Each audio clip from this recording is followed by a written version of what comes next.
إن الحمد لله نحمده ونستعينه ونستهديه ونتوب إليه ونعوذ به من شرور أنفسنا وسيئات أعمالنا. من يهده الله فلا مضل له ومن يضلل فلا هادي له، وأشهد أن لا إله إلا الله وحده لا شريك له، وأشهد أن محمدا عبده ورسوله. يا أيها الذين آمنوا اتقوا الله حق تقاته ولا تموتن إلا وأنتم مسلمون. اللهم صل وسلم وبارك على نبينا وقدوتنا محمد وعلى آله وأصحابه وعلى جميع من سار على نهجه واستنى بسنته إلى يوم الدين. Ma'asyiral muslimin, jamaah Jumat yang dirahmati Allah Subhanahu wa taala. Pada hari yang mulia ini, hari Jumat terakhir di bulan yang mulia, bulan Zulhijjah, akhir tahun 1447 Hijriah. Marilah kita untuk terus meningkatkan takwa kita kepada Allah dengan memperbaharui setiap saat taubat kita, meningkatkan kualitas ibadah kita dan ketaatan kita kepadanya. Kita juga tidak lupa bersalawat kepada teladan kita, Nabi kita Muhammad alaihi afdalus salah wa atammut taslim wa ala alihi wa ashabihi ajma'in. Jamaah sekalian yang dirahmati Allah Subhanahu wa taala. Setiap kali kita mendekatkan diri kepada Allah dengan ibadah-ibadah yang Allah syariatkan kepada kita, maka hati kita, jiwa kita akan semakin hidup. Hidup dengan kedekatan kepada Allah untuk berharap ridhanya, dan kita memohon agar Allah Subhanahu wa taala memudahkan jalan hidup kita di dunia ini untuk bisa semakin dekat kepadanya, dan tentunya dengan harapan agar Allah Subhanahu wa taala meringankan untuk kita perjalanan akhirat hingga pada akhirnya kita dikaruniai nikmat yang kita cita-citakan, yaitu surganya yang abadi. Allah Subhanahu wa taala senantiasa mengingatkan kita, ya ayyuhalladzina amanu istajibu lillahi walir rasul idza da'akum lima yuhyikum wa'lamu anna Allah yahulu bainal mar'i wa qalbihi wa annahu ilaihi tuhsyarun. Wahai orang-orang yang beriman, sambutlah Allah Subhanahu wa taala dan Rasulnya ketika Rasulnya menyeru kalian kepada sesuatu yang membawa kehidupan. Dan ketahuilah bahwa Allah Subhanahu wa taala yang menjadi pembatas antara seseorang dengan hatinya, dan bahwa kalian akan dikumpulkan kelak di hari akhirat. Jamaah sekalian, pesan Allah Subhanahu wa taala ini memberikan petunjuk yang jelas tentang jalan hidup kita sebagai seorang hamba, bahwa di dalam membuktikan penghambaan kita kepada Allah, pada hakikatnya ada kehidupan yang hakiki dan kebahagiaan yang tidak terhingga. Karenanya setiap kali kita mendekatkan diri kepada Allah dengan ketaatan, perintah apapun itu, dan kesabaran kita di dalam meninggalkan larangan-larangannya, maka hati kita akan semakin hidup dan merasakan kebahagiaan. Karenanya Ibnul Qayyim rahimahullah mengatakan bahwa hakikat hidup yang baik itu ada pada istijabah, ketundukan kita dan kepatuhan kita kepada Allah Subhanahu wa taala.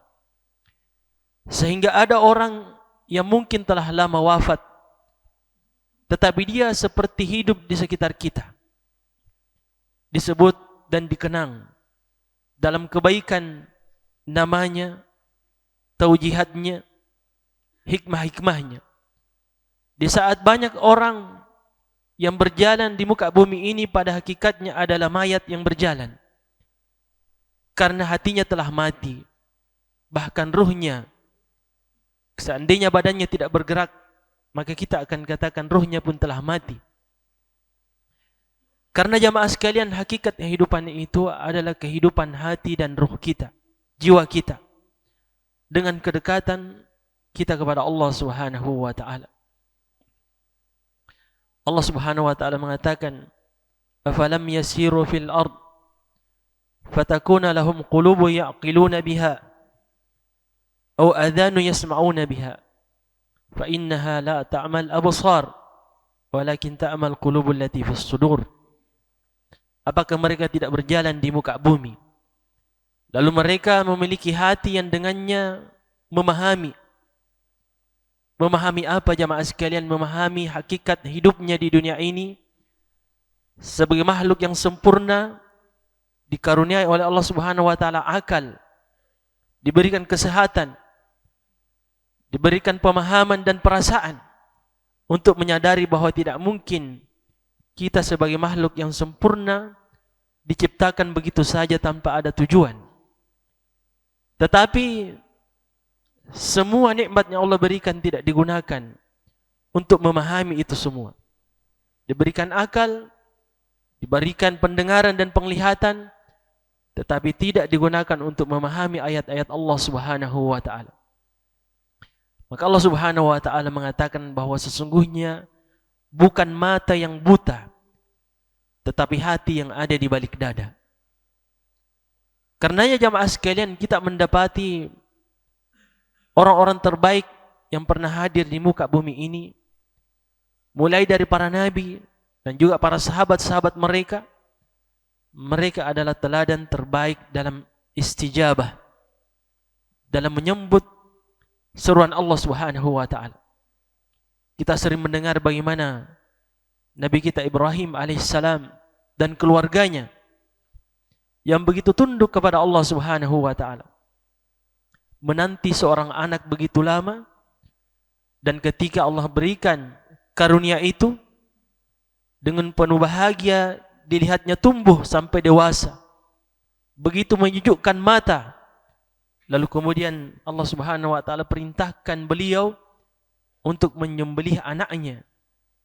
Subhanallah, Nabi Ibrahim tidak memberikan kesempatan untuk berpikir, tidak memberikan waktu pada dirinya untuk memikirkan perintah itu. Dan subhanallah, anak yang tumbuh dengan didikan yang imani, dengan jawaban yang juga kita dengarkan penuh dengan kepatuhan dan ketundukan. Begitu pula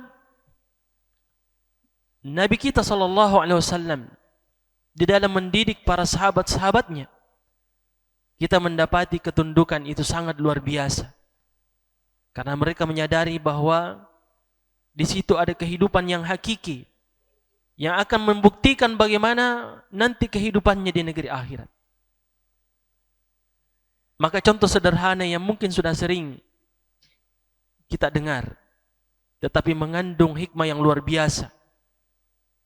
Contoh yang luar biasa, baik di dalam memberi, bersedekah, bahkan di dalam berjuang dengan jiwanya. Hanzalah ibnu Abi Amir, seorang pemuda yang ketika menikah, pada saat beliau pengantin baru, di malam hari, di malam-malam pertamanya tiba-tiba mendengar seruan untuk berjihad. Ya khailallah irkabi, wahai para pejuang, naiklah di atas kuda-kuda kalian, bawa pedang kalian. Seruan untuk keluar berjihad.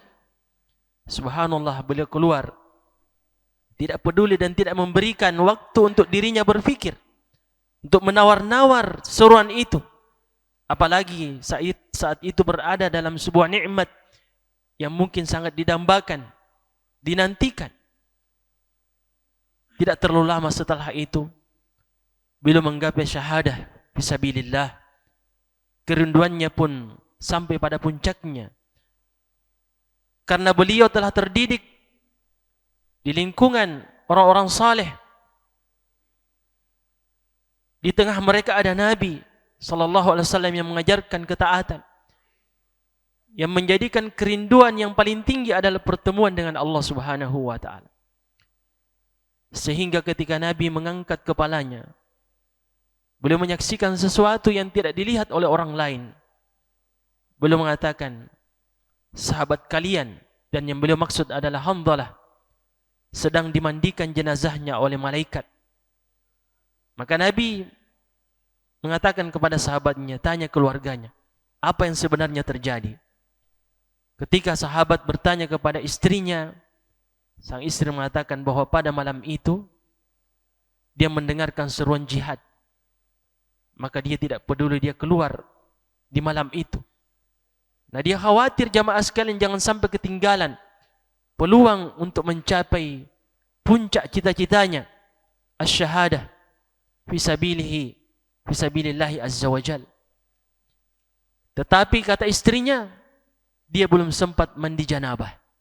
Maka Nabi mengatakan itulah sebabnya dia dimandikan oleh malaikat. Subhanallah jamaah sekalian.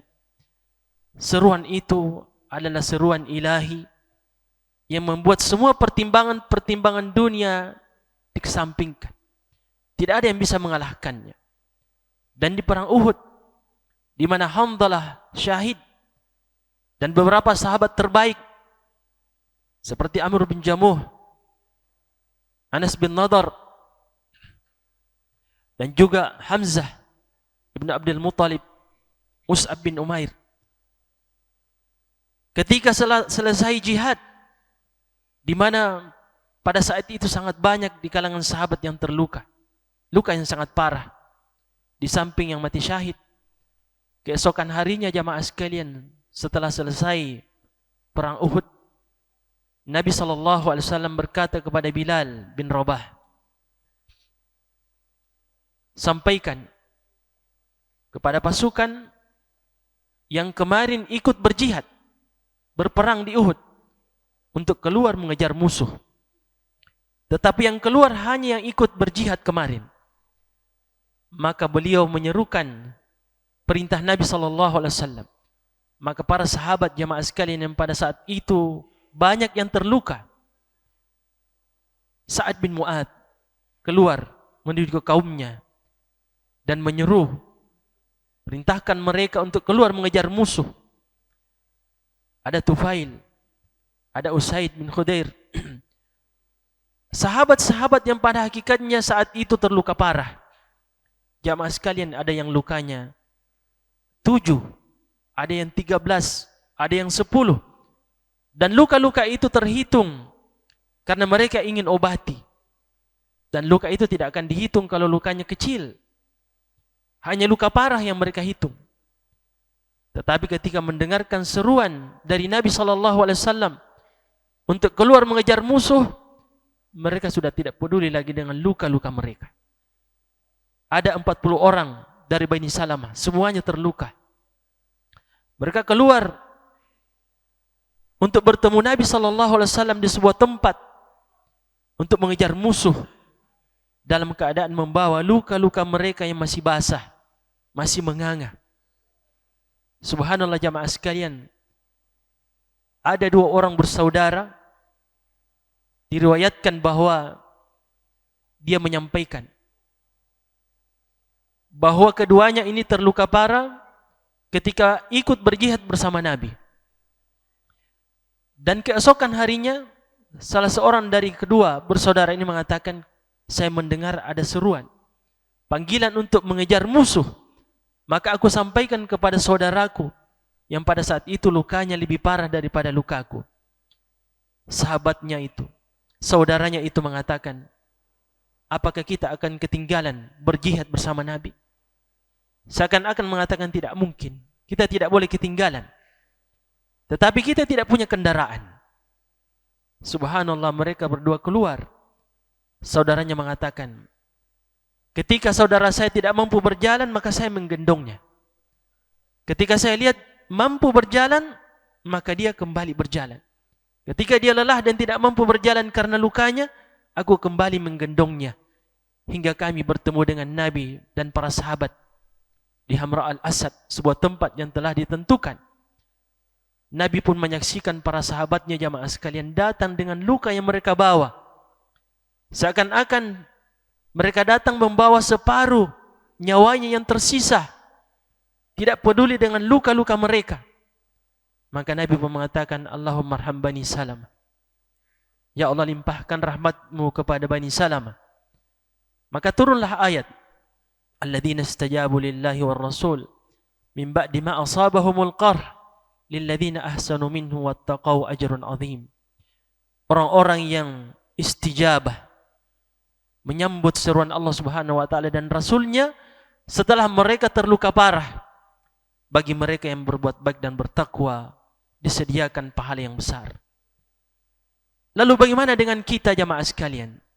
Saat ini yang dipenuhi dengan kenikmatan. Belum ada seruan untuk berjihad.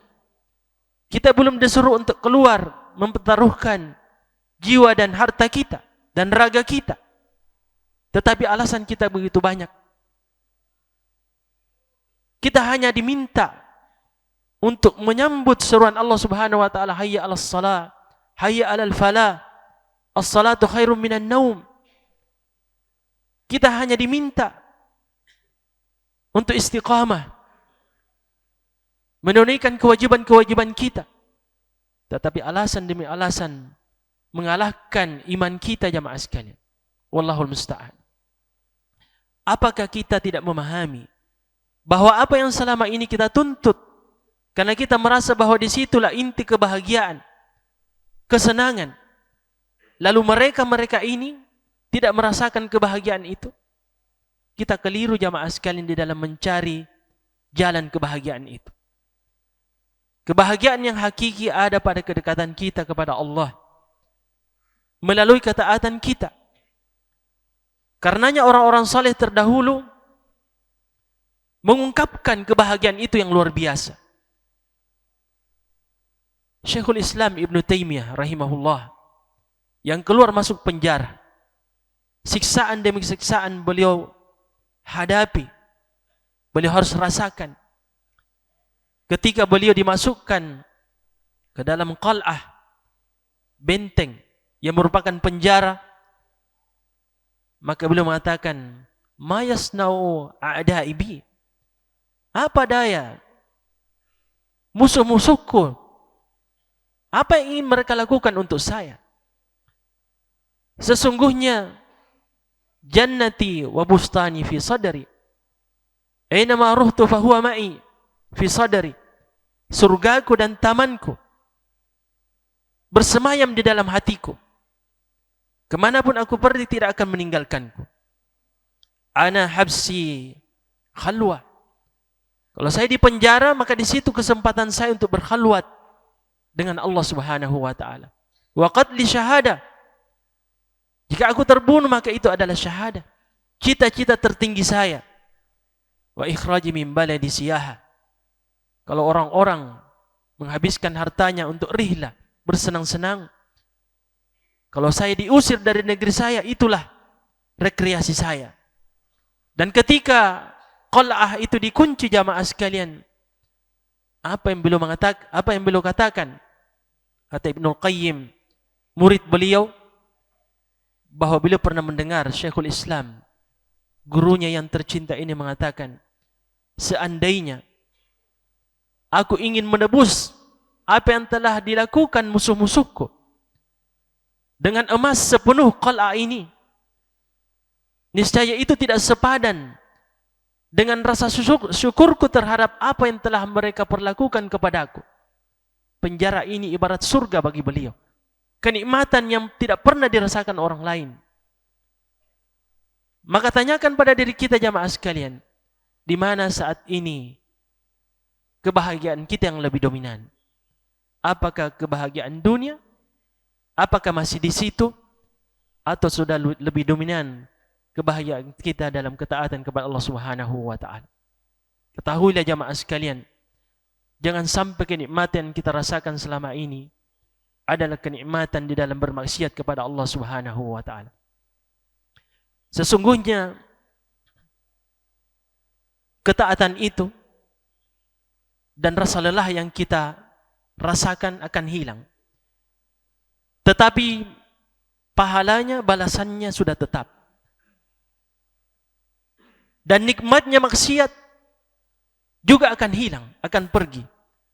Tetapi akibatnya akan tetap, akan menyiksa kita. Mungkin saja hati kita akan terkunci. Dan itulah hakikat orang yang terpenjara. Kata beliau Syekhul Islam Ibn Taimiyah, al-mahbus man hubisa qalbuhu an rabbih. Orang yang terpenjara itu adalah orang yang terkunci hatinya dari Rabbnya. Dan al-ma'sur, tawanan itu adalah man asarahu hawahu. Orang yang ditawan oleh hawa nafsunya. Dikunci oleh Allah Subhanahu wa taala akibat dari maksiat demi maksiat yang dia lakukan. Maka selama Allah Subhanahu wa taala masih memberikan kita kesempatan untuk bertobat dan kembali kepadanya, mari kita segera tundukkan hati kita, jiwa kita untuk kembali kepada Allah Subhanahu wa taala. Barakallahu li wa lakum fil Qur'anil azim wa nafa'ani wa iyyakum bima fihi minal ayati wa dzikril hakim. Aqulu ma tasma'un fastaghfirullah innahu huwal ghafurur rahim.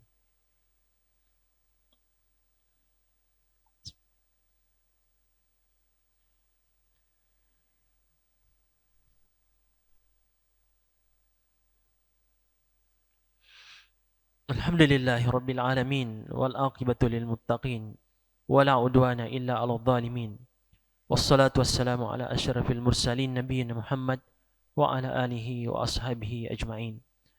Pada khutbah yang kedua ini, marilah kita tundukkan jiwa kita memohon kepada Allah Subhanahu wa taala. Dengan rahmat dan kasih sayangnya, semoga Allah semakin memahamkan kita hakikat hidup kita di dunia ini sebagai hambanya, dan memberikan taufik, hidayah dan inayah di dalam membuktikan bahwa kita ini benar-benar adalah hambanya, hingga kelak kita menghadap kepadanya dengan kualitas penghambaan yang kita harapkan, yang kita selalu minta kepada Allah Subhanahu wa taala, datang menghadap kepadanya membawa hati yang selamat, hati yang diterima oleh Allah Subhanahu wa taala. Allahumma salli ala Muhammad wa ala ali Muhammad kama sallaita ala Ibrahim wa ala ali Ibrahim fil alamin innaka Hamidum Majid. Allahumma ya Hayyu ya Qayyum ya Arhamar Rahimin. Rabbana zalamna anfusana wa illam taghfir lana wa tarhamna lanakunanna minal khasirin. La ilaha illa anta subhanaka inna kunna minadh dhalimin. Allahumma aqsim lana min khashyatik ma tahulu bihi bainana wa bain ma'siyatik. ومن طاعتك ما تبلغنا به جنتك ومن اليقين ما تهون به علينا مصائب الدنيا. ربنا لا تجعل مصيبتنا في ديننا ولا تجعل الدنيا أكبر همنا ولا مبلغ علمنا يا أرحم الراحمين. اللهم أعز الإسلام والمسلمين وأذل الشرك والمشركين ودمر أعداءك أعداء الدين.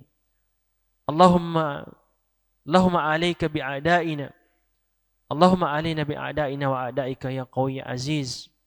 اللهم أرنا فيهم عجائب قدرتك عجلا غير عاجل. اللهم انصر إخواننا المستضعفين في غزة، في فلسطين، وفي السودان، وفي الشام، وفي كل مكان وفي كل زمان يا أرحم الراحمين. اللهم اغفر للمسلمين والمسلمات والمؤمنين والمؤمنات الأحياء منهم والأموات يا سميع الدعاء يا قاضي الحاجات.